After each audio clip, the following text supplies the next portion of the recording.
கடந்த சில நாட்களாக பார்த்துருப்பீங்க, ஒரு வீடியோ படம் வைரல் ஆகிட்டு இருந்துச்சு மகாராஷ்டிரா மாநிலத்திலேருந்து. ஒரு பையன் வந்து பெரிய மலையிலேருந்து விழுந்து அவங்க அப்பாவும் அவங்க அம்மாவும் 2 பேரும் செத்து போயிட்டாங்க. அது வந்து என்ன சொல்லி வைரல் பண்ணாங்கன்னா, அவன் ஒரு ஐஃபோன் கேட்டான். அந்த ஐஃபோன்னால அவன் வந்து தற்கொலை முயற்சி பண்ணி, அதில் அந்த விபத்தில் வந்து தாய் தகமே 2 பேருமே விபரீதமாக இறந்து போகிறாங்க. ஆனால் நான் நினச்சேன், இந்த உலகத்தில் இவ்வளோ விபன்ன உலகத்தில் இந்த மாதிரி ஆள் இருப்பாங்களா? அப்போ இந்த வீடியோ சர்ச் பண்ணி பார்க்கும்போது தான் ரொம்ப திகிரமான ஒரு தகவல்கள்லாம் வெளியே வந்துச்சு. இந்த விஷயம் வந்து சாதாரண விஷயம் கிடையாது. இன்றைக்கி நடக்கிற நாட்டு நிலையில் வந்து இது ரொம்ப பல பேரை பாதிக்க போகுது. இந்த மாதிரி ஒரு விஷயம் இது. இந்த பையன் வந்து செம்ம ப்ரில்லியண்ட்டான பையன். இந்த பையன் படிப்பில் வந்து அவ்வளோ ஒரு டேலண்டான பையன்.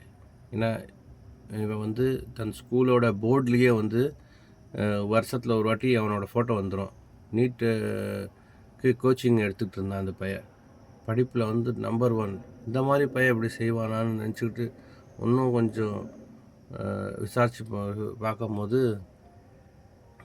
என்ன ஆகுதுன்னா, இவங்க மம்மி பாப்பா வந்து லவ் மேரேஜில் வந்து இவங்க அம்மா வந்து அந்த வீட்டில் வந்து ஏற்றுக்கும் போது அவங்க வந்து ரொம்பவே கொஞ்ச நாள் இருந்தாங்க. இருந்ததுக்கப்புறம் ரொம்ப கொஞ்சம் சண்டை வரும்போது இவங்க 2 பேரும் அம்மா அப்பா அவங்க அம்மாவோட ஃபேமிலியை அவங்க தாத்தா பாட்டி பிரிஞ்சுட்டாங்க.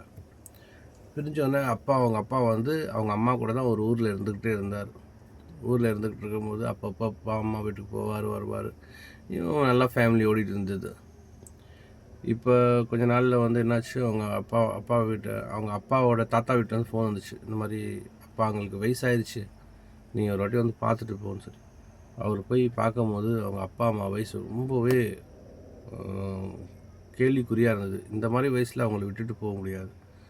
அப்படி ஒரு சின்ன பிள்ளை லெவலுக்கு வந்துட்டாங்க அவங்க. அந்த தருணத்துக்கு வந்துட்டாங்க. இப்போ அவங்கள வந்து கண்ணும் காணாமல் பார்க்குற வேண்டிய ஒரு சட்டம் வந்துருச்சு, ஒரு கட்டாயம் வந்துருச்சு. அப்போ இந்த அப்பா என்ன சொல்கிறாரு, அவங்க மிஸ்ஸஸ் என்ன சொல்கிறாரு, இந்த மாதிரி நம்ம எல்லாம் ஒன்றா இருக்கலாம், ஒன்றா இருந்து நம்ம அம்மா அப்பாவை பார்த்துக்கலாம், அவங்க இன்னும் கொஞ்சம் எவ்வளோ நாள் சொல்கிறேன். அப்போ கூட அவங்க அம்மா வந்து அது ஏற்றுக்கல. இதுலேயே சண்டை பெரிய பிரச்சனை ஆகிட்டு.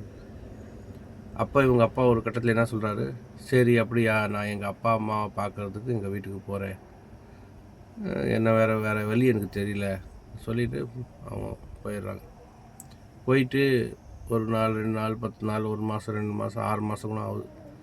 இந்த பையன் வந்து அவங்க அப்பா இல்லாமல் இருக்கவே மாட்டான். அவ்வளோ பிரில்லியண்ட்டான பையன். அப்பா மேலே அவ்வளோ பாசம். அப்பா இல்லாமல் இருக்கவே மாட்டான். தூங்கும் போது கூட அப்பாவை தேடிக்குவான். அப்படி ஒரு பாசமான ஒரு பையன்.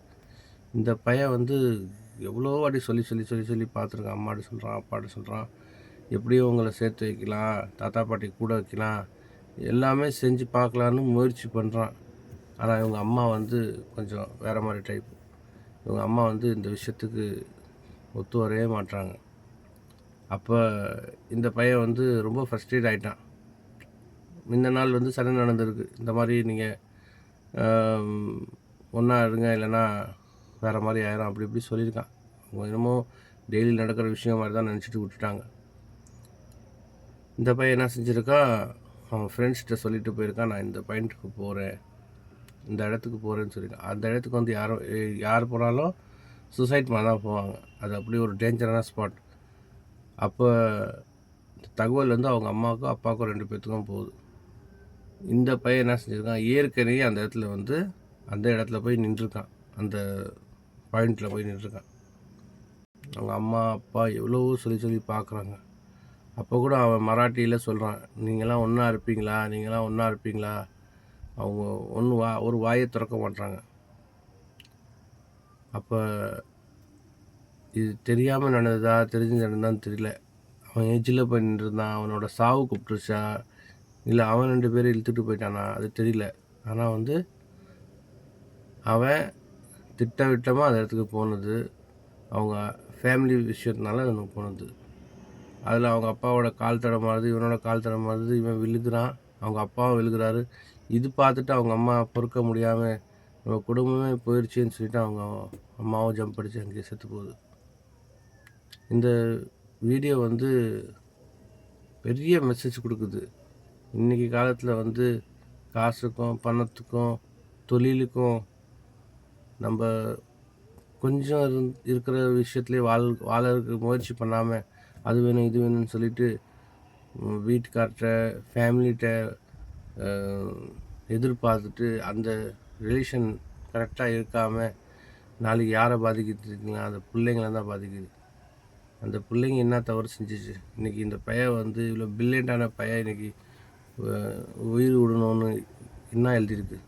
இன்றைக்கி நீங்கள் கொடுத்த டார்ச்சரில் தானே அவன் உயிர் போயிருக்கு. நீங்கள் லவ் மேரேஜ் பண்ணி கல்யாணம் பண்ணீங்க, சரி, மம்மி பாப்பாவோட சண்டை போட்டீங்க, தனி வாழ்ந்தீங்க. அதுக்கப்புறம் ஒரு கட்டத்தில் அவர் போயிட்டார் அவங்க அம்மா அப்பா பார்க்குறதுக்கு. இது வரும், இந்த சுச்சுவேஷன் வரும், எல்லா சுச்சுவேஷனுக்கும் ஒரு சுச்சுவேஷன் வரும். அப்போ என்ன செய்ய முடியும்? அந்த நேரத்தில் ஒன்றும் செய்ய முடியாத சுச்சுவேஷனில் அப்பா இருந்தார். இந்த மயனும் வந்து இப்படியே விட்டால் நம்ம ஃபேமிலி இன்னும் ஒன்றும் இல்லாமல் போயிடும், நம்ம படித்த என்ன லாபம், நம்ம சம்பாரிச்ச என்ன லாபம், நம்ம இவ்வளோ பேர் வாங்கி என்ன லாபம், ஸ்கூலோட வினர் போர்டில் அவன் பேர் எழுதியிருக்கோம். அப்படிப்பட்ட ஒரு பையன் இன்றைக்கி நம்மளை விட்டு போயிட்டான்.